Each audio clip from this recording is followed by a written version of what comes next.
আমরা যেই প্ল্যানই করি না কেন, কোনো প্ল্যানই সাকসেসফুল হবে না যদি আমরা দুটো ইস্যুকে অ্যাড্রেস না করি। একটা হচ্ছে আপনি যে ইস্যুটা অ্যাড্রেস বললেন, যে প্রশ্নটা আপনার, যে অর্থাৎ আইন শৃঙ্খলা ব্যবস্থা বা মানুষের নিরাপত্তা, নিরাপদ করা মানুষকে, এটা যদি এনশিওর করতে আমরা না পারি, এবং অ্যাট দ্য সেম টাইম করাপশনকে যদি আমরা অ্যাড্রেস করতে না পারি, করাপশনকে যদি নিয়ন্ত্রণের মধ্যে আনতে না পারি, তাহলে আমরা যত যাই প্ল্যান করি হবে না। আচ্ছা, সেকেন্ড বিষয়টা হচ্ছে যারা করছে এসব কাজ, এটাকে আমরা হয়তো দুই ভাগে ভাগ করতে পারি। একটা হচ্ছে বেকার সমস্যার সাথে সম্পর্কিত এরকম কিছু মানুষ এটার সাথে জড়িয়ে গিয়েছে, তার একটা ইনকাম দরকার, সে তার জোর দিয়ে সেই ইনকামটা করতে চাইছে। আরেকটা হচ্ছে প্রফেশনাল ক্রিমিনাল যারা, তারা এটা করতে চাইছে। তো প্রফেশনাল ক্রিমিনাল যারা, তাদের ক্ষেত্রে আইন অ্যাপ্লিকেবল হবে, যেটা আমি মাত্র বললাম, যে অবশ্যই আমাদেরকে, আমরা সরকার গঠন করলে একটা জিনিস, বি প্র্যাকটিক্যাল প্লিজ। এই সমস্যাটা কম বেশি বিভিন্নভাবে সমাজের মধ্যে ছড়িয়ে আছে। আমরা যে ওভারনাইট সবকিছু করে ফেলতে পারবো, নট দ্যাট, বাট আমি মনে করি, যেহেতু আমার দেখার সুযোগ হয়েছে একটা গভর্নমেন্ট কাছাকাছি, আমি গভর্নমেন্টে ছিলাম না, বাট দেখার সুযোগ হয়েছে কাছাকাছি গভর্নমেন্টকে, একটা গভর্নমেন্টের মেসেজিং অনেক ক্ষেত্রে অনেক জিনিসকে সঠিক পথে নিয়ে আসতে পারে। গভর্নমেন্টের থেকে যদি মেসেজিং যায় যে we will not tolerate this, তারপরে তো গভর্নমেন্টের বিভিন্ন প্রিকশন বা স্টেপস থাকবে, কিন্তু যখন মেসেজিং যাবে যে আমরা এই ধরনের জিনিস টলারেট করবো না, আমরা করাপশন টলারেট করবো না, অটোমেটিক অ্যাটলিস্ট 20-30% তখনই রিডিউস হয়ে যায় সমস্যাটা। সো আমি যেটা প্রথমেই কথাটা শুরু করেছিলাম, যে আমাদের যেই প্ল্যানগুলো আমরা করেছি, সেটা 31 দফার ভিতরে হোক, কোর কয়েকটা প্রজেক্ট যে আমাদের আছে, 8টা পয়েন্ট দিয়েছি, এই সবগুলোকে যদি আমরা অ্যাড্রেস করতে চাই, প্রথমে আমাদের অ্যাড্রেস করতে হবে ওই দুটো ইস্যু। একটা নিরাপত্তা ইস্যু, মানুষ যাতে স্বাচ্ছন্দ্যে চলাফেরা করতে হয়, সেটা ছেলে হোক মেয়ে হোক, স্বাচ্ছন্দ্যে ব্যবসা বাণিজ্য করতে পারে, এটা, এবং at the same time corruption. আমি বোঝাতে পেরেছি আপনাকে? ওকে, আমরা সামনের কাতারে, আপনারা ডিসাইড করেন কে বলবেন। ভাই আসসালামু আলাইকুম। ও, ওদিক চলে গেছে একজন। আচ্ছা ঠিক আছে, আপনি শেষ করেন। আসসালামু আলাইকুম ভাই, আমি মুশফিকুর সালেহীন, চিটাগং ইন্ডিপেন্ডেন্ট ইউনিভার্সিটির একজন ছাত্র। আমার প্রশ্ন স্কিল এবং এম্পাওয়ারমেন্ট নিয়ে। আমরা জানি বাংলাদেশের প্রায় 1 থেকে 1.5 কোটি মানুষ বিদেশে বিভিন্ন রকমের কাজে নিয়োজিত, কিন্তু সেই অনুযায়ী আমরা কিন্তু বৈদেশিক মুদ্রাটা কিন্তু আমরা তুলনামূলক কম পাচ্ছি। তো আপনি যদি দেশ পরিচালনার ক্ষমতায় আসেন, তাহলে আপনার কি এরকম কোনো প্ল্যান আছে যেখানে আমাদের যে লো পেড লেবার, ওদেরকে হাই ভ্যালু ওয়ার্কফোর্সে রূপান্তর করার কোনো প্ল্যান আছে? ধন্যবাদ। জি আছে। আপনি যেটা বললেন, এই মুহূর্তে বাংলাদেশ থেকে প্রতি বছর এভারেজে প্রায় 10 লক্ষের মতন মানুষ বিদেশে যায়। এই 10 লক্ষের মতন মধ্যে প্রায় 7-7.5 লক্ষ মানুষ আনস্কিল হিসেবে যাচ্ছে। আমরা যেটা চিন্তা ভাবনা করেছি, আপনি নিশ্চয়ই জানেন বাংলাদেশের বিভিন্ন জায়গায় ভোকেশনাল ইনস্টিটিউশন আছে, বেশ কিছু ভোকেশনাল ইনস্টিটিউশন আছে, বাট এই ভোকেশনাল ইনস্টিটিউটগুলো ঠিকভাবে কাজ করছে না। আমরা এই ভোকেশনাল ইনস্টিটিউশনগুলোর উপরে জোর দিতে চাচ্ছি এবং একটু রিডিজাইন করতে চাচ্ছি এগুলাকে। যেমন আমরা যদি চট্টগ্রামের কথা বলি, চট্টগ্রাম থেকে যারা যাচ্ছেন, অধিকাংশ মানুষ কোথায় যাচ্ছে? মিডল ইস্টে যাচ্ছে। তাহলে মিডল ইস্টে কি কি ধরনের কাজের অপরচুনিটি আছে আমাদের দেশের মানুষের? তাহলে আমাদের ভোকেশনাল ইনস্টিটিউটে নেক্সট 5 to 10 ইয়ার্স কি কি ধরনের কাজের অপরচুনিটি আছে মিডল ইস্টে? এটা তো সহজ ব্যাপার বের করা, খুব ডিফিকাল্ট ব্যাপার না। আচ্ছা, এটা ইনফরমেশন লাগবে, ডাটা লাগবে আপনার। আপনি যদি এটাকে বের করতে পারেন, তাহলে আপনার চট্টগ্রাম বিভাগে যেই ভোকেশনাল ইনস্টিটিউশন বা ট্রেনিং ইনস্টিটিউশনগুলো থাকবে, সেগুলোকে সেভাবে ডিজাইন করা। খুব সম্ভবত এখন আমাদের ভোকেশনাল ইনস্টিটিউশন যেগুলো আছে সরকারি, এখানে বোধহয় 153টার মতন বোধহয় সাবজেক্ট আছে। আচ্ছা, সাবজেক্ট দরকার নেই আসলে, অনেক সাবজেক্ট আছে বছরের পর বছর কোনো স্টুডেন্টই পায় না, সো এগুলোকে কাট ডাউন করে দেওয়া দরকার। এটা গেল 1 নম্বর। দ্বিতীয়ত, চট্টগ্রামের অধিকাংশ মানুষ যেহেতু মিডল ইস্টে যাচ্ছে, সেই জন্য ওই ভোকেশনাল ইনস্টিটিউশন বা ট্রেনিং ইনস্টিটিউশনগুলোর মধ্যে আমরা অ্যারাবিক ল্যাঙ্গুয়েজ কোর্সটা রাখতে যাচ্ছি, এবং যেই কাজ তারা করছে, যেই কাজকে এইম করে মানুষগুলো যাচ্ছে, তারা যদি তাদের ওই ট্রেনিংটা পায়, সাথে যদি ল্যাঙ্গুয়েজ কোর্সটা জানা থাকে, তাহলে আপনি যেটা বললেন যে তারা যাচ্ছে থেকে কিন্তু ভ্যালু অ্যাড করছে না, তারা যে রেমিটেন্স পাঠাচ্ছে সেটা ভ্যালু অ্যাড করছে না। আমরা যদি ট্রেনিং এবং ল্যাঙ্গুয়েজ কোর্স দিয়ে পাঠাতে পারি আমরা মনে করি যে তাহলে তাদের এটাতে ভ্যালু অ্যাড হবে। এখন আপনারা কি একমত এটার সাথে? আপনারা মনে করেন? জি, এইখানে যে ফার্স্ট রোতে। হ্যালো, না, এই যে সামনে যে ওনাকে বলি। ভাইয়া আসসালামু আলাইকুম। আমি আসসালাম। আফতাব আহমেদ তামিম, ইস্ট ওয়েস্ট ইউনিভার্সিটির ব্যাচেলর অফ ফার্মেসির স্টুডেন্ট।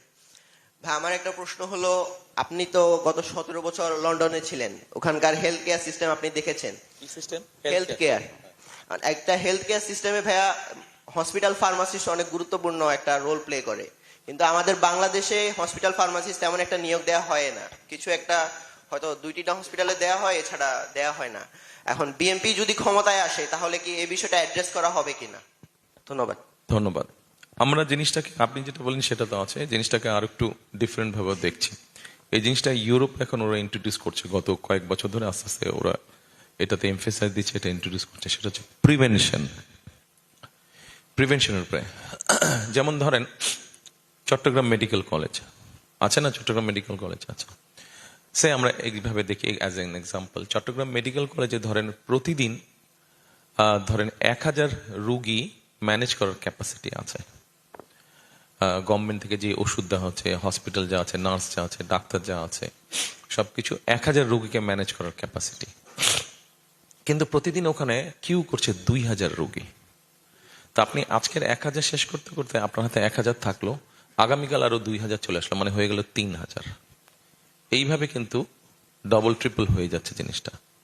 তা আমরা যেটা চিন্তা করেছি, এটা ইউরোপে ওরা চালু করেছে, ওরা হিসাব নিকাশ করে দেখেছে প্রিভেনশনের উপরে ওরা যদি জোর দেয়, তাহলে মানুষকে যদি প্রথমেই ওরা অসুস্থ হবে না এরকম একটা পরিস্থিতি যদি আমরা তৈরি করতে পারি, মানে মানুষ তো অসুস্থ হবেই, মানে less number of people will be sick, এটা যদি আমরা মোটামুটি ভাবে করতে পারি, তাহলে আপনার ওইখানে কিউটা কমে যাচ্ছে হসপিটালে।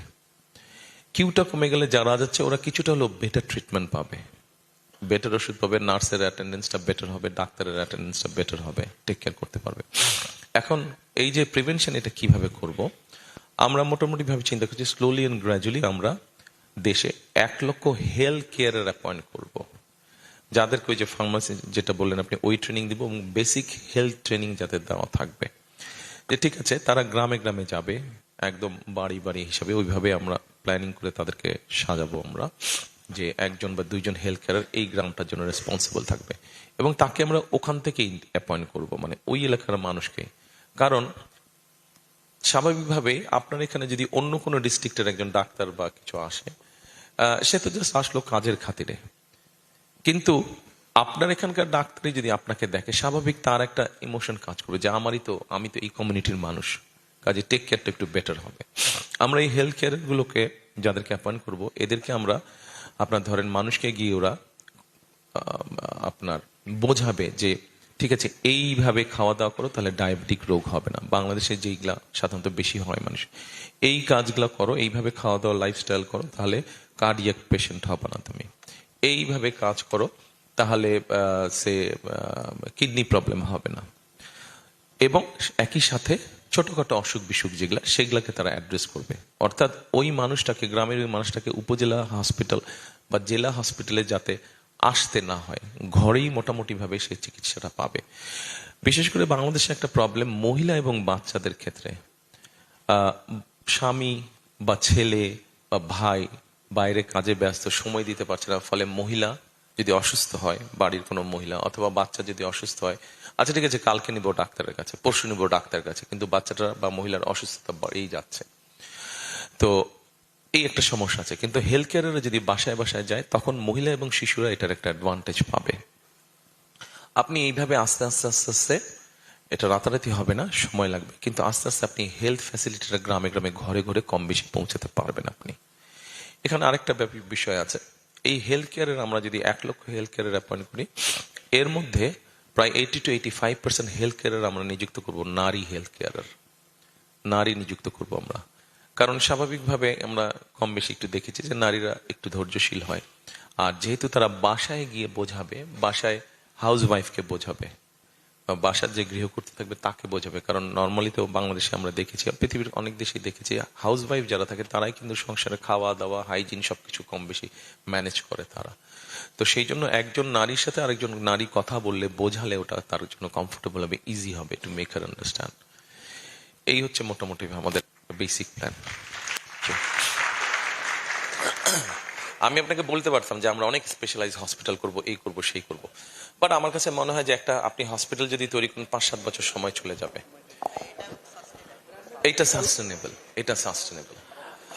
আচ্ছা 1 মিনিট ভাইয়া, ওই যে পিছন থেকে ইয়ে করেছিল। সালাম আলাইকুম ভাইয়া, আপনার সেকেন্ড লাস্ট কোয়েশ্চেন আপনি কন্টিনিউশন করছিলেন অ্যারাবিক ল্যাঙ্গুয়েজ নিয়ে। আপনাদের পরিকল্পনা আমি লক্ষ্য করেছিলাম তৃতীয় ভাষা শিক্ষা বাধ্যতামূলককরণ। তাই আমার প্রশ্ন হচ্ছে, আপনি বাংলাদেশের মতো এমন দেশে এই পরিকল্পনা কেন নিলেন? আর আমার কোয়েশ্চেনের সেকেন্ড পার্ট হচ্ছে, আমাদের বাংলাদেশের বেশিরভাগ শিক্ষা প্রতিষ্ঠানগুলোতেই অ্যাডিকুয়েট নাম্বার অফ ফ্যাকাল্টিস এবং অ্যাডিকুয়েট নাম্বার অফ ট্রেন ফ্যাকাল্টিসের অনেক অভাব। ইভেন প্রান্তিক অঞ্চলে বেসিক সাবজেক্টসের ম্যাথস, বাংলা, ইংলিশ এইসব বেসিক সাবজেক্টসের টিচার থাকে না। সেখানে কিভাবে আপনি এই প্রান্তিক অঞ্চলগুলোতে তৃতীয় ভাষা, জাপানিজ, অ্যারাবিক ইত্যাদি ভাষার শিক্ষক এবং ওয়েল ট্রেন ফ্যাকাল্টিসদের পাঠাবেন এবং এই পরিকল্পনা কিভাবে প্রান্তিক পর্যায় পর্যন্ত বাস্তবায়ন করবেন? Thank you. আমরা একটা পরিকল্পনা গ্রহণ করেছি যেটার নাম আমরা দিয়েছি ওয়ান ট্যাব ওয়ান টিচার, এবং আপনাদের ডেফিনেটলি আপনারা এটা জানেন না, বাট আমরাই তখন আমাদেরই তখন 12-13 বছর বয়স।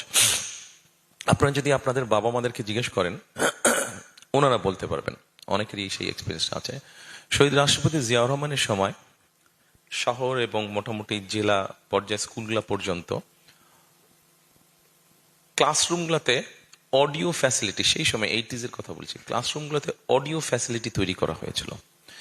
তখন বাংলাদেশ রেডিও যেটা ছিল, গভর্নমেন্ট রেডিও ছিল, সেখানে প্রতিদিন বিভিন্ন সময় স্কুলের বিভিন্ন লেসন হতো, বিভিন্ন সাবজেক্টের লেসন হতো। তখন যে সিস্টেমটা করা হয়েছিল, যে যেমন ধরেন ভূগোলের কথা আপনি বললেন, সে ক্লাস 8-এর ভূগোল, ক্লাস 8-এর যেদিন ভূগোল হবে সেটা ঢাকায় ওই যে রেডিওতে যে পড়াচ্ছেন, হয়তো কক্সবাজারে স্কুলগুলোতে আপনার ডাইরেক্ট ঢাকা থেকে ওটা কানেক্ট করে দেওয়া হতো।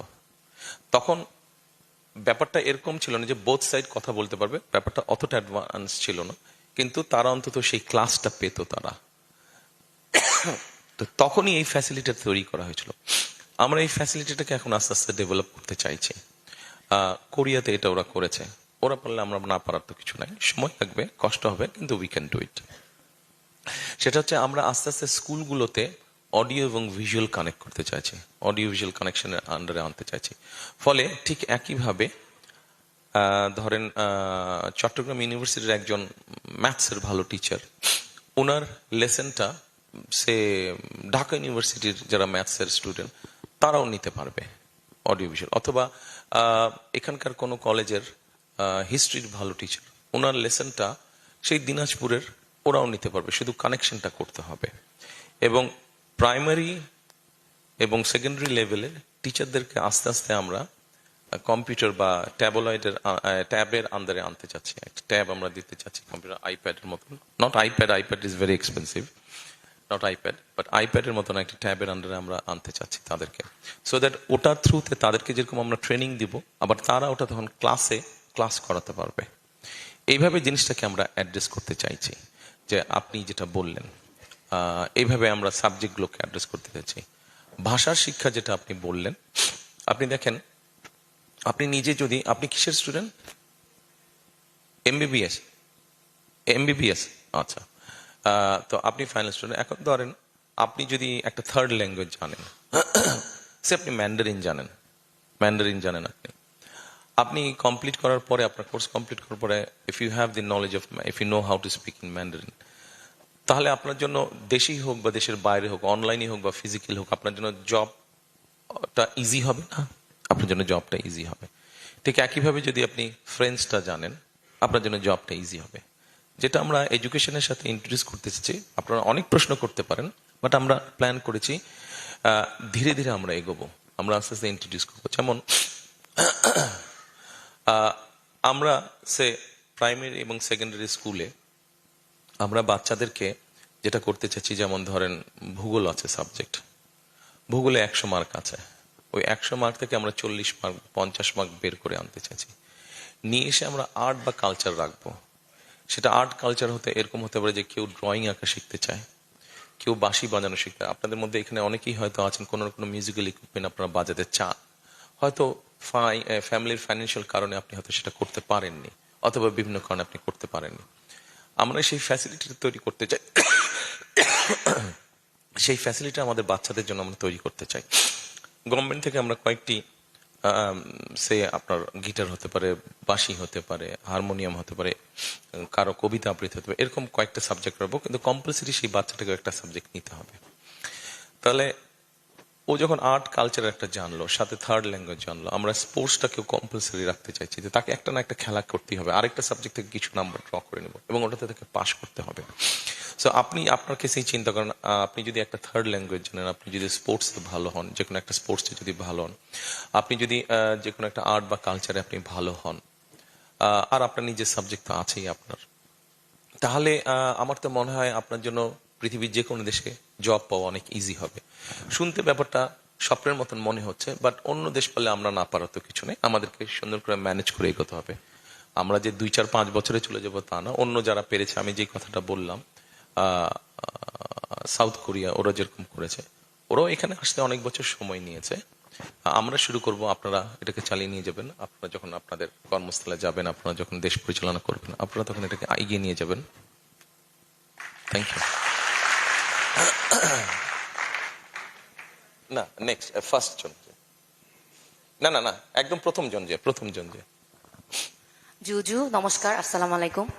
আঙ্কেল, আমি ভাইয়া বলতে পারলাম না, সরি, আমার বাবা That's okay. আমাকে ভাই বলে ডাকেন, এই জন্য।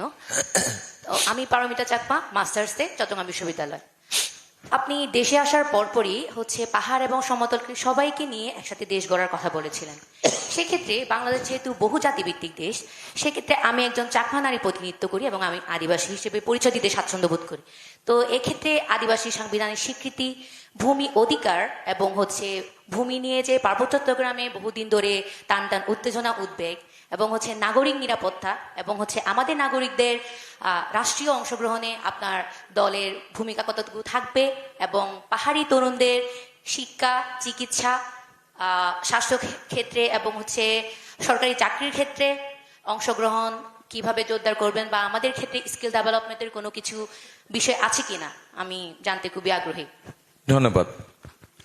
দেখুন, আমরা যদি বিষয়টাকে এইভাবে দেখি, 71 সালে যখন যুদ্ধ হয়েছিল দেশ স্বাধীন করার জন্য, তখন কে কোন ধর্মের এটা কিন্তু কেউ দেখেনি, আবার কে সমতল বা কে পাহাড়ের এটাও কেউ দেখে নাই।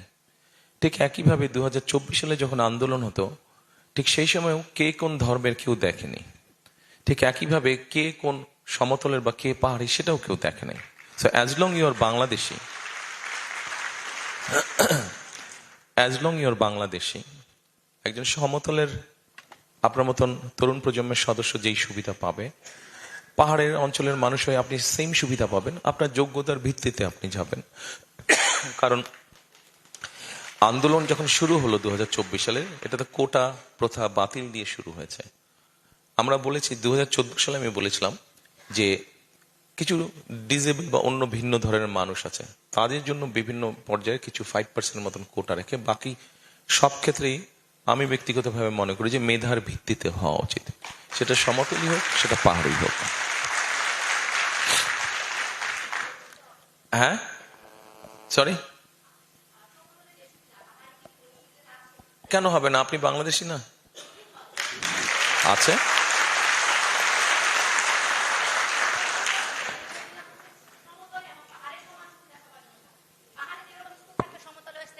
থাকবে, থাকবে, কেন থাকবে না?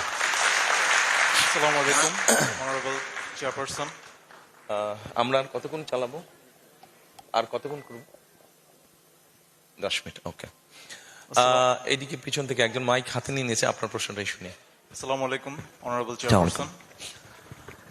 বর্তমানে বাংলাদেশে একটি আলোচ্য বিষয় হলো ব্লু ইকোনমি বা সামুদ্রিক অর্থনীতি। 1977 সালে শহীদ প্রেসিডেন্ট জিয়াউর রহমান একদল মেধাবী শিক্ষার্থী নিয়ে গভীর সমুদ্র সফরে গিয়েছিলেন এবং তাদেরকে খনিজ সম্পদ অন্বেষণের উৎসাহ জাগিয়েছিলেন। দীর্ঘ সময় পর এখন বাংলাদেশ বিশাল এক সামুদ্রিক অর্থনীতির দ্বারপ্রান্তে দাঁড়িয়ে আছে। আমি জানতে চাচ্ছি আপনার নেতৃত্বাধীন বিএনপি শহীদ জিয়ার সেই সামুদ্রিক বিপ্লবের স্বপ্নকে বাস্তবে রূপান্তর করতে কি পরিকল্পনা গ্রহণ করছে? ধন্যবাদ। Thank you. আপনার এই ব্লু ইকোনমির যে প্রশ্নটা আপনি করেছেন, এটা বিরাট একটা বিষয়। আমরা যদি দেখেন আমাদের এখানে চট্টগ্রামেই তো শিপ ব্রেকিং এর ব্যবসা আছে, এটাও ব্লু ইকোনমির সাথে জড়িত। আচ্ছা, অ্যাট দ্য সেম টাইম আমরা আরেকটা বিষয় করতে চাইছি, সেটা হচ্ছে যে শিপ বিল্ডিং ইন্ডাস্ট্রি যেটা আছে, এটাকে আমরা আস্তে আস্তে তৈরি করতে চাইছি। আছে কিছু কিছু ক্ষেত্রে, বাট শিপ বিল্ডিং ইন্ডাস্ট্রিটা এটা লিঙ্ক আছে। এর বাইরে আপনি যদি ধরেন যে আরো আছে, এখন ব্লু ইকোনমি বলতে শুধু যদি আমরা মাছ ধরাকে বোঝাই, তাহলে এটা একটা অংশ। সেটাকে আমাদের অর্গানাইজ ওয়েতে করতে হবে, কারণ আমরা যদি সেখান থেকে বেশি মাছ ধরা শুরু করি, তখন আবার ওই ঝাঁকটা ওখানে আসবে না। আবার এই বিষয়টা আমাদেরকে বুঝতে হবে, জানতে হবে। আবার আপনি যদি ব্লু ইকোনমির মধ্যে আরেকটা আসে, সেটা হচ্ছে আপনি যদি ট্রেড এন্ড বিজনেস বাড়াতে পারেন, যেটা সবচেয়ে ইম্পর্টেন্ট। ট্রেড এন্ড বিজনেস বাড়ালে ওখানে আপনার মতন অনেক ইয়াং মানুষ জব অপরচুনিটি ক্রিয়েট হবে ওখানে। কাজে এই সবগুলো বিষয় কম বেশি ব্লু ইকোনমির মধ্যে আছে। আমাদেরকে ধীরে ধীরে জিনিসটার মধ্যে এগিয়ে তুলতে হবে, জিনিসটাকে গড়ে তুলতে হবে আমাদের। এটা একটা বিশাল সম্ভাবনা বাংলাদেশের সামনে, যেহেতু আমাদের সাথে একদম সমুদ্র লাগানো, আমাদের একটা বিশাল সম্ভাবনা। এটাতে সেভাবে করা হয় নাই, তবে আমাদের কাজ করার অনেক স্কোপ এখানে আছে। তবে এটাও ঠিক যে ব্লু ইকোনমির সাথে খুব বেশি মানুষ যে জড়িত তা না, মোটামুটি এই বেল্টের মানুষ জড়িত। সো এখানে আমরা নতুন নতুন অপরচুনিটি যদি তৈরি করতে পারি, তাহলে এখানে আস্তে আস্তে প্রথম আমাদের যে প্রশ্নটা ছিল যে মাশরুমের চাষ, এরকম ছোট ছোট অনেক এন্টারপ্রেনার এখানে আস্তে আস্তে জয়েন করবে। আমরা জিনিসটাকে এইভাবেই দেখছি। Thank you. আচ্ছা, একজন দুই হাত তুলে, আমরা পারলে আরো প্রলম্বিত করতাম, কিন্তু আমাদের এইটাই শেষ। আচ্ছা, দুই হাত তুলেছে। আচ্ছা, ঠিক আছে। হ্যাঁ, এগ্রিকালচার ইন্টারেস্টিং সাবজেক্ট। আচ্ছা, আমি ওটা শুনে নিই, তারপর আপনার কাছে আসছে। এগ্রিকালচার কে বলতে চাচ্ছেন? এগ্রিকালচার কে বলতে চাচ্ছেন? এগ্রিকালচারের প্রশ্নটা আমি জানতে চাচ্ছি। আসসালামু আলাইকুম, আসসালামু আলাইকুম। আমি স্বপ্নিল হোসেন, আমি অর্থনীতি নিয়ে আসছি। পড়াশোনা করছি। আমার প্রশ্ন হচ্ছে, আপনি দেশ গড়ার পরিকল্পনায় কৃষিকাজ নিয়ে অনেক প্রতিশ্রুতি দিয়েছেন। তো আমরা বাংলাদেশে দেখি প্রাকৃতিক দুর্যোগের সময় মৎস্য চাষি যারা শাকসবজি চাষাবাদ করে, তাদের অনেক ক্ষতির সম্মুখীন হতে হয়।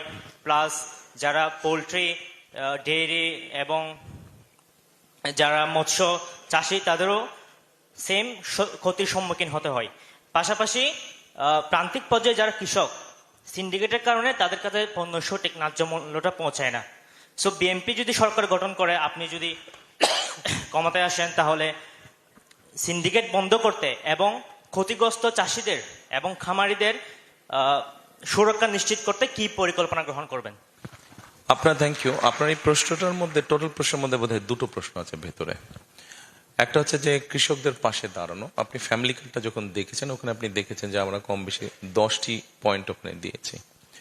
যে আমরা যদি খুব ব্রিফলি আসি, খুব ছোটভাবে সংক্ষিপ্তভাবে দেখি, তাহলে ধরে নেন ব্যাপারটা এরকম: আমাদের ক্ষুদ্র কৃষক আছে, প্রান্তিক কৃষক আছে, মাঝারি কৃষক আছে, বড়, মোটামুটি 4 ধরনের কৃষক আছে। তো এই কৃষকদের পাশে, বিশেষ করে যারা নিজের জমি চাষ করছেন, আমরা প্ল্যান যেটা করেছি, মোটামুটি ভাবে আমাদের প্রত্যেক উপজেলায় কৃষি অফিসার আছে এবং 3 জন সহকারী কৃষি অফিসার আছে তার সাথে। এদের মাধ্যমে আমরা সারা বাংলাদেশে যত কৃষি জমি আছে এবং যে জমির মালিক কৃষি কাজের জন্য, পুরো জিনিসটার একটা আমরা ডাটা তৈরি করব। একটা জায়গায়, একটা ব্যাংকে, একটা সার্ভারের মধ্যে পুরো জিনিসটা থাকবে। অর্থাৎ আপনি চট্টগ্রামেই হোক বা ঢাকাই হোক, বসে আপনি সাতক্ষীরাতে কোন একটা পার্টিকুলার উপজেলায় ওই কৃষকটা কি চাষ করছে আপনি জানতে পারবেন। আচ্ছা, আপনি যখন এই ইনফরমেশনটা, ডিটেল ইনফরমেশনটা আপনার কাছে থাকবে, তখন যেহেতু আপনি জানতে পারছেন যে ও কোন সিজনে কোন চাষটা করছে, তখন আপনি ওইভাবে করে আপনার প্ল্যানটা আপনি সাজাতে পারবেন যে তাকে আপনি কখন কোন সহযোগিতা দিবেন। আমরা সরাসরি কৃষকদেরকে এই মুহূর্তে কৃষিতে সাবসিডি দেওয়া হয়, সারে বা বিভিন্ন বিষয়ে সাবসিডি দেওয়া হয়। আমরা সরাসরি কৃষকের হাতে সেই সারটা বলেন, আমরা যদি জানি তার যদি 1 বিঘা জমিতে, এখানে কানি বলে বোধ না চট্টগ্রামে, 1 কানি, হ্যাঁ জমির হিসেবে কানি বলে বোধ, হ্যাঁ ধরেন কারো 1 কানি জমি আছে, সে ওই জমিতে কোন সিজনে, সে হয়তো বছরে 2টো ফসল করে, কোন সিজনে কি ফসল করছে আপনি যদি এটা জানেন, তখন আপনি ওকে ওই হিসাবে আপনি একটা সাপোর্ট দিতে পারবেন যে ঠিক আছে এই বছরও ফার্স্ট সিজনে আলু করছে, তাহলে আপনি ওই আলুর বীজ, সার এবং কীটনাশক দিতে পারবেন।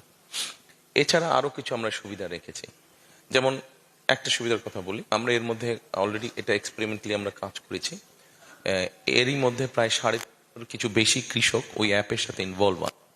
অ্যাপটা কিরকম? অ্যাপটা হচ্ছে যে ওই কৃষকের যে ফোনটা আছে সেই ফোনের মাধ্যমে সে চেক করতে পারবে কালকে ওয়েদার সিচুয়েশন তার কি থাকবে, কালকে ওয়েদার সিচুয়েশন যদি তার পক্ষে থাকে তাহলে সে হারভেস্ট করতে পারবে অথবা সার দিতে পারবে বা যেটা তার প্রয়োজন সেটা করতে পারবে ওয়েদার চেক করে। এর বাইরে আপনার যখন কার্ডটা থাকবে তার যেহেতু পুরো ডাটাটা থাকবে, তার জন্য ব্যাংক ঋণ পেতে সুবিধা হবে। কোথাও কোনো প্রাকৃতিক দুর্যোগ হলো, প্রাকৃতিক দুর্যোগে আপনি ইজিলি স্যাটেলাইট দিয়ে এখন বের করে ফেলতে পারবেন যে কতটুকু পার্টিকুলার জায়গা ক্ষতিগ্রস্ত হয়েছে এবং কোন কোন কৃষক এফেক্টেড হয়েছে। আপনি শুধুমাত্র যে যে কৃষক এফেক্টেড হয়েছে আপনি সঠিকভাবেই তাদেরকে সহযোগিতা পৌঁছাতে পারবেন, এখন যেটা সমস্যা হয় অনেক ক্ষেত্রে। এইগুলো মোটামুটি কৃষক কার্ডের বিষয়। এবারে সেটা আপনি সিন্ডিকেটের না, কোয়েশ্চেন বিতে যাচ্ছি আমি এবার। সিন্ডিকেটের বিষয়টা আছে, আপনি বোধহয় ইকোনমিক্সের ছাত্র বললেন, যেহেতু আপনি ইকোনমিক্সের ছাত্র আপনি জানেন ইকোনমির নিজস্ব একটা গতি আছে, আপনি যদি ওই গতিটাকে বাধাগ্রস্ত করেন তখন কিন্তু ওটা আপনাকে স্যুট করবে না। আপনি যে জামাটা পরে আছেন এই জামাটা যে প্রডিউস করেছে, যে মেক করেছে, আপনি কি তার কাছ থেকে কিনেছেন? ডেফিনেটলি আপনি তার কাছ থেকে কিনেনি, তাকে কেউ অর্ডার দিয়েছে, সেই জামাটা বানিয়েছে, তারপরে এক সাপ্লায়ার নিয়েছে, সেই সাপ্লায়ার থেকে হয়তো হোলসেলার নিয়েছে, হোলসেলার থেকে হয়তো ছোট সেলার নিয়েছে, ছোট সেলার থেকে হয়তো দোকানদার নিয়েছে, দোকানদারের কাছ থেকে আপনি কিনেছেন। ইকোনমির কতগুলো স্টেপ আছে, ন্যাচারাল কতগুলো স্টেপ আছে, এই স্টেপগুলোকে আপনি বাধাগ্রস্ত করতে পারবেন না। তবে বাংলাদেশের সিন্ডিকেট বলতে যে এই বিষয়টাকে বোঝায়, হ্যাঁ এটার মধ্যে অনৈতিকভাবে কিছু মানুষ ঢুকে পড়ে, তারা অনৈতিকভাবে প্রাইসটাকে অনেক বাড়িয়ে ফেলে। আমরা যেটা করতে পারি, বিভিন্ন কারণ আছে, আমরা যেটা করতে পারি কোথায় কোথায় এরকম অনৈতিক কাজগুলো কারা করছে তাদেরকে আমরা বের করতে পারি, তাদেরকে বের করে দেশের আইন অনুযায়ী তাদের বিরুদ্ধে আমরা ব্যবস্থা গ্রহণ করতে পারি। অর্থাৎ এই জিনিসটাকে আমরা ক্লিন করতে পারি, এইভাবে আমরা জিনিসটাকে নিয়ে আসতে পারি। কিন্তু আপনি যদি সবাইকে ধরতে যান তখন কিন্তু ওটা আর বড় ক্ষতির কারণ হয়ে দাঁড়াবে। ওই যে প্রথমে যেটা বললাম, যেহেতু আপনি ইকোনমির ছাত্র আপনি বুঝবেন ভালো করে, ইকোনমিকে নিজের মতন কন্ট্রোল করতে গেলে গন্ডগোল দেখা দিবে। ইকোনমিকে ইকোনমির মতন চলতে হবে। কেউ যদি ওটাতে এমন কোনো কিছু করতে চায় যেটা অনৈতিক, সেখানে আপনি তখন ব্যাপারটাকে অ্যাড্রেস করতে পারেন। বোঝা গেছে? আচ্ছা, এরপরে লাস্ট একটা কোয়েশ্চেন নেই, এখানে যে 2 হাত তুলছিল ও বেচারা, এটাই লাস্ট কোয়েশ্চেন, এটা আমাদের শেষ প্রশ্ন। আসসালামু আলাইকুম, আমি Mahmud Hasan, BBA second year, GM chartered university. প্রিয় ভাই, আপনাকে আমাদের চট্টগ্রাম থেকে অভিনন্দন জানাচ্ছি, আপনি আমাদের চট্টগ্রাম আসছেন। আমার যে কোশ্চেনটা সেটা হচ্ছে কি, আপনি দেখলাম ছাত্রছাত্রীদেরকে নিয়ে বা শিক্ষা ব্যবস্থাকে নিয়ে খুব বেশি গুরুত্ব দিচ্ছেন।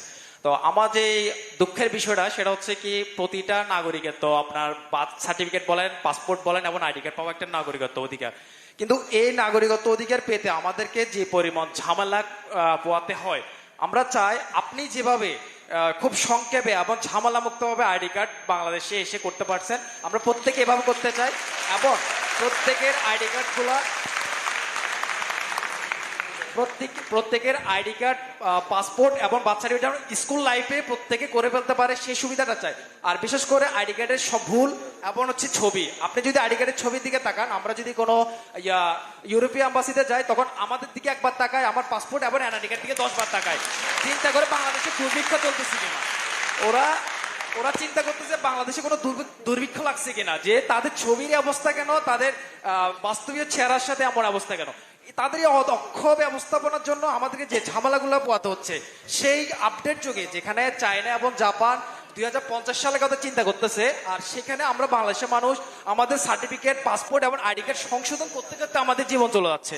তো এইখানে আপডেটটা কি করবেন, আমাদেরকে একটু এই বিষয়ে একটু আপডেট করবেন। আর হচ্ছে বাংলাদেশে যে সমস্যাটা আমরা মেন ফেস করি সেটা হচ্ছে কি ভেজাল মুক্ত খাবার। আর আপনি দয়া করে আপনার ক্ষমতা আসলে এই খাবারকে ভেজাল মুক্ত করার জন্য কি করবেন, যে ফরমালিন মুক্ত আচ্ছা, হঠাৎ আইডি কার্ড থেকে একদম ভেজাল, একদম ভেরি কন্ট্রাস্ট কোয়েশ্চেন। এনিওয়ে, আপনি যেটা প্রথমে যেটা বললেন, হ্যাঁ, আনফর্চুনেটলি বা ফর্চুনেটলি আলহামদুলিল্লাহ আমার পক্ষে খুব ইজি হয়েছে কাজটা করতে। না, আমি অস্বীকার করছি না, তো আমি স্বীকারই করছি আপনাদের সামনে।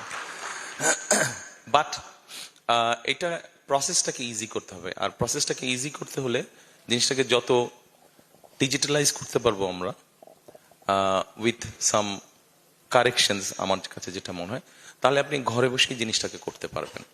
পৃথিবীর বিভিন্ন দেশে যেটা সম্ভব হচ্ছে, কোথাও আপনাকে আর যেতে হচ্ছে না। আপনার কাছে যদি আপনার নিজস্ব কম্পিউটার থাকে, আপনার স্মার্টফোন থাকে, তাহলেই আপনি করে ফেলতে পারবেন কাজটা। সো আমরা পুরো সিস্টেমটাকে আমাদের যেখানে যেখানে এরার্স আছে সেগুলোকে আমরা কারেকশন করব, বা কারেকশন করার উদ্যোগ আমাদেরকে নিতে হবে। আপনি যেটা বলেছেন, ইউ আর ভেরি রাইট, অনেককে অনেক হ্যাসেল পোহাতে হয়।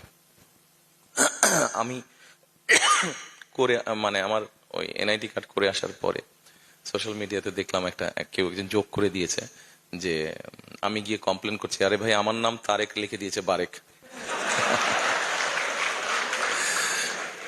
আচ্ছা, তো আমার কাছে যেটা মনে হয় যে সিস্টেমটাকে আমাদের ইজি করতে হবে আর মোর ডিজিটালাইজ করতে হবে। যদি আমরা ডিজিটালাইজ করি, ইন দ্যাট কেস কারাপশন বা যেগুলো সমস্যা আছে সেগুলো অনেকাংশে কমে আসবে। এটা গেল একটা। আপনি যেটা বলেছেন ভেজালের বিষয়টা, এই বিষয়টা যদি ঠিক করতে হয় তাহলে আমাদেরকে আমাদের কনসাস ঠিক করতে হবে, এবং এটা সরকারের একার কাজ না, এটা আমার, আপনার, আমাদের সকলের কাজ। এটা আমাদেরকে সকলকে মিলেই করতে হবে। অন্যায়ের বিরুদ্ধে প্রতিবাদ করতে হবে। আপনি যেটা প্রিজারভেটিভের কথা বলেছেন, ফরমালিনের কথা বলেছেন, নিশ্চয়ই আপনি জানেন একটা খাবারে নর্মালি একটা সার্টেন পোর্শনের একটা প্রিজার্ভেশন বা প্রিজারভেটিভ দেওয়া হয়। এটা সব খাবারই দেওয়া হয়, এটা বিদেশে দেওয়া হয়। আমাদের দেশে যেটা হচ্ছে, যারা অসৎ ব্যবসায়ী তারা অতিরিক্ত বেশি দিয়ে দেয়, অথবা তাদের ধারণা নেই, এবং সেই জন্যই জিনিসটা তখন পয়জন হয়ে যায়। তো আমাদেরকে মোট কথা এই জিনিসটাকে যদি বেরিয়ে আসতে হয়, এখানে আমাদের সবাইকে এগিয়ে আসতে হবে। একটা বিষয় আমি আপনাদেরকে বলি, সেটা হচ্ছে একটা দেশ কিন্তু শুধু একটা সরকার গড়ে তুলতে পারে না, একটা দেশকে সকলে মিলে গড়ে তুলতে হয়। আপনার নিজের ফ্যামিলিতে যেগুলো রুলস রেগুলেশন ট্রেডিশন আছে, ঐতিহ্য আছে, শুধু কি আপনার বাবা এবং মা মিলেই কি সেটা ঠিক রাখতে পারে? না, আপনাদের প্রত্যেকের, আপনার যত ভাই বোন আছেন, আত্মীয় স্বজন আছেন, আপনাদের প্রত্যেকের পার্টিসিপেশনই কিন্তু আপনার ফ্যামিলির ট্রেডিশন বা ঐতিহ্য বা যা রুলস রেগুলেশন আছে সেগুলো আপনারা ঠিক রাখেন। কাজে আমাদের সকলকে মিলে করতে হবে। আমাদের বিভিন্ন বিষয়ে ডিফারেন্স অফ ওপিনিয়ন থাকতে পারে, আমরা আলোচনা করব, কিন্তু ভেজাল, এটাতে তো কোনো ডিফারেন্স ওপিনিয়ন নাই। আমরা সবাই নির্ভেজাল খাদ্য খেতে চাই, এরপরে তো কারো কোনো মতামত, এখানে রাজনৈতিক কোনো ডিবেট নেই, এটা একটা নর্মাল ব্যাপার, প্রত্যেক মানুষের চাহিদা। কাজে এরকম যেগুলো বিষয় আছে, এখানে সকলকে এগিয়ে আসতে হবে। সরকার উদ্যোগ নিবে, সরকার বিভিন্ন সময় বিভিন্ন ব্যক্তিকে দায়িত্ব দেয় যারা এরকম র্যান্ডমলি চেক করে। আপনাদের মতন ইয়াং যারা আছে তাদেরকে এগিয়ে আসতে হবে, ওই সকল ব্যক্তিদেরকে যারা সঠিকভাবে কাজ করছে তাদেরকে সহযোগিতা করা। ঠিক আছে, থ্যাংক ইউ। এবার বোধ আমরা আপনার প্রশ্নটাকে এক মিনিট প্লিজ, আপনার প্রশ্নটাকে এগ্রিকালচার নেই, যদি এগ্রিকালচার হয় তাহলে আপনি জিজ্ঞেস করেন। নারীর অধিকার, আচ্ছা ঠিক আছে। আচ্ছা, এটা একটা ইম্পর্টেন্ট বিষয় আছে, বাট আই এম সরি, আমার তো মিটিং এ যেতে হবে, আজকে আর পারছি না। ইনশাল্লাহ আবার একসময় দেখা হবে নিশ্চয়ই আপনাদের সাথে। Thank you so much, welcome to Chittagong. আমি ইয়াসিন আরাফাত, আমি একজন ডিপ্লোমা ইঞ্জিনিয়ার। সারা বাংলাদেশে আপনি ডিপ্লোমা ইঞ্জিনিয়ার? আপনার মতন আমাদের হাজার হাজার দরকার। Thank you so much. কিন্তু দুঃখের বিষয় হচ্ছে ডিপ্লোমাধারী যারা, ডিগ্রিধারী যারা আছেন, তাদের সারা বাংলাদেশে একটি মাত্র উচ্চতর ইউনিভার্সিটি, ইঞ্জিনিয়ারিং ইউনিভার্সিটি, সেটা হচ্ছে ডুয়েট, গাজীপুর, যেটা অবস্থিত। সারা বাংলাদেশে 64টি জেলায় সরকারি বেসরকারি অসংখ্য পলিটেকনিক ইনস্টিটিউট রয়েছে, কলেজ রয়েছে, ভোকেশনাল রয়েছে, কিন্তু সারা বছরে প্রায় 3.5 লক্ষ কারিগরি শিক্ষার্থী পাস আউট হয়। কিন্তু পরবর্তীতে একটি মাত্র পাবলিক ইউনিভার্সিটি থাকার কারণে অনেকে যাদের সামর্থ্য আছে তারা প্রাইভেটে পড়তে পারে, আর যাদের সামর্থ্য থাকে না তারা বেকার হয়ে ঘুরতে হয়। কারণ ডিপ্লোমা হচ্ছে এইচএসসি সমমান, যেহেতু এটা স্নাতক নয়, সেক্ষেত্রে চাকরির ক্ষেত্রেও সেটি খুব একটা গ্রহণযোগ্যতা নেই। এ নিয়ে আপনার পরিকল্পনা কি আছে সেটা একটু যদি জানাতে পারেন। Thank you. আপনার একটা বিষয় প্রাইভেট সেক্টর আছে এবং আপনি ইউনিভার্সিটির কথা বলছেন। আমরা যেটা চাচ্ছি, পরিকল্পনা করছি, সেটা হচ্ছে স্কুল সিলেবাসের সাথে ক্লাস 7 থেকে 9 পর্যন্ত আমরা ভোকেশনাল যে বিভিন্ন সাবজেক্টগুলো আছে এগুলা থিওরিগুলো আমরা ইন্ট্রোডিউস করতে চাচ্ছি, এবং ক্লাস 10 থেকে 12 আমরা প্র্যাকটিক্যালগুলা যেগুলো থিওরি ক্লাস 7 থেকে সেখানে এই প্র্যাকটিক্যাল জিনিসগুলো আমরা নিয়ে যেতে চাচ্ছি। মানে প্র্যাকটিক্যাল ক্লাসগুলো আমরা তখন দিতে যাচ্ছি, প্র্যাকটিক্যাল ক্লাসগুলো ফ্রম 9 to 12 ক্লাস। আচ্ছা, ভোকেশনালটা নিয়ে কম বেশি সারা পৃথিবীতে দুঃখজনক ব্যাপার, কিন্তু আমরা পরে আবার দেখেছি যারা ভোকেশনাল পাস করে আপনার মতন ডিপ্লোমা ইঞ্জিনিয়ার তারা বেটার আর্নিং করেন আপনারা, কিন্তু কেন জানি সামাজিকভাবে এটার প্রতি কেমন জানি একটা দৃষ্টি দেখা হয়। আমি মনে করি এখানে যদি সরকারের এনকারেজমেন্ট থাকে এই দৃষ্টিভঙ্গিটা আস্তে আস্তে বদলে যাবে। আর আপনি যেটা মূল প্রশ্ন বললেন যে ইউনিভার্সিটি একটা থাকার কারণে, ওটাই তো বোধহয় ইউনিভার্সিটি একটা থাকার কারণে সমস্যা। ইউনিভার্সিটি হয়তো আমরা আরো কিছু করতে পারবো, কিন্তু অ্যাট দ্য সেম টাইম যেটা আমরা করতে পারবো সেটা হচ্ছে যে ইউনিভার্সিটির বাইরে এরকম প্রাইভেট যাদের সুযোগ আছে তাদেরকে ওই ইউনিভার্সিটির সার্টিফিকেটের আন্ডারে আমরা নিয়ে আসতে পারবো।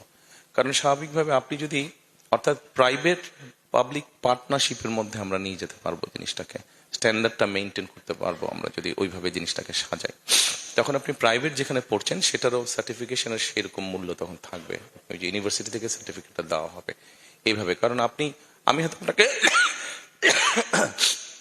বলে দিতে পারি আপনাকে আমি যে হ্যাঁ আমরা ইউনিভার্সিটি করব, কিন্তু দেখেন একটা প্র্যাকটিক্যাল একটা ইউনিভার্সিটি করতে গেলে অনেক রিসোর্সের প্রয়োজন, অনেক রিসোর্সের। আমি হয়তো বলে দিতে পারি জেলায় জেলায় ইউনিভার্সিটি করব, শুনতে ভালো লাগবে কিন্তু এটা প্র্যাকটিক্যাল কথা না, এটা পসিবল না।